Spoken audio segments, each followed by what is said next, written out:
मेडचल जिले की मोडू चिंतलापल्ली लिंगापुर टांडा से ताल्लुक रखने वाले एक माजूर शख्स डी महेश ने केसीआर ही चाहिए, कार ही आना चाहिए के नारे पर केसीआर की जेर क़यादत बीआरएस हुकूमत की हिमायत में मोटरसाइकिल पर रियासत भर में जना चैतन्य यात्रा निकाली। इस रैली के दौरान डी महेश ने वेलपुर पहुंचकर वजीर इमारत व शिवारे विमुला प्रशांत रेड्डी से मुलाकात की।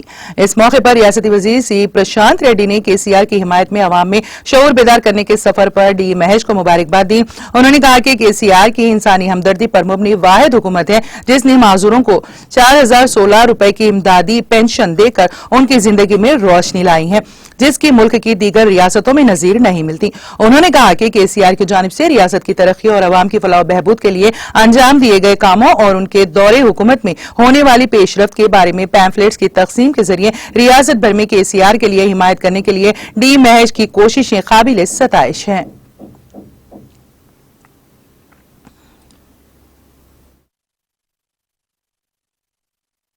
రెండు సార్లు ఆశీర్వదించి ఓట్లేసి ఎమ్మెల్యేగా గెలిపేయడం జరిగింది।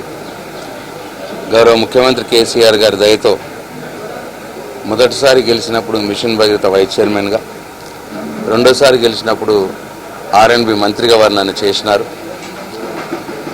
ముఖ్యమంత్రి గారి దయ, కేటీఆర్ గారి సహకారం, కవితమ్మ గారి సహకారంతో బాల్కొండ నియోజకవర్గంలో అన్ని వర్గాలకు అటు సంక్షేమం ఇటు అభివృద్ధి విషయంలో భగవంతుడు నాకు ఇచ్చిన శక్తి మేరకు పనిచేసిన అని చెప్పి నేను భావిస్తూ ఉన్నా।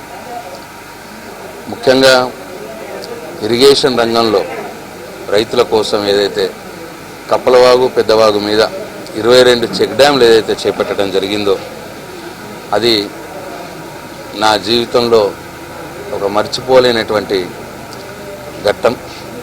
అట్లనే ఎస్ఆర్ఎస్పి పునర్జీవ పథకం ద్వారా 300 కిలోమీటర్ల కింద నుంచి కాళేశ్వరం నీళ్ళని వరదకాల ద్వారా ఎదురెక్కించి పోచంపాడు ప్రాజెక్టులో నింపి ఆ పోచంపాడు ప్రాజెక్టు నీళ్ళ ద్వారా ఆధారపడినటువంటి మా బాల్కొండ నియోజకవర్గంలోని, అట్లాగే ఆర్మూర్ నియోజకవర్గంలోని గుత్ప అలీసాగర్ లిఫ్టులు కావచ్చు, చౌట్పల్లి హనుమంతరెడ్డి లిఫ్ట్ కావచ్చు, అట్లనే లక్ష్మీ కెనాల్ కావచ్చు, ఇట్లా దీని మీద ఆధారపడ్డ మొత్తం రైతాంగానికి నీళ్లకు కొదవ లేకుండా చేయడం కూడా నాకు చాలా తృప్తినిచ్చినటువంటి కార్యక్రమం।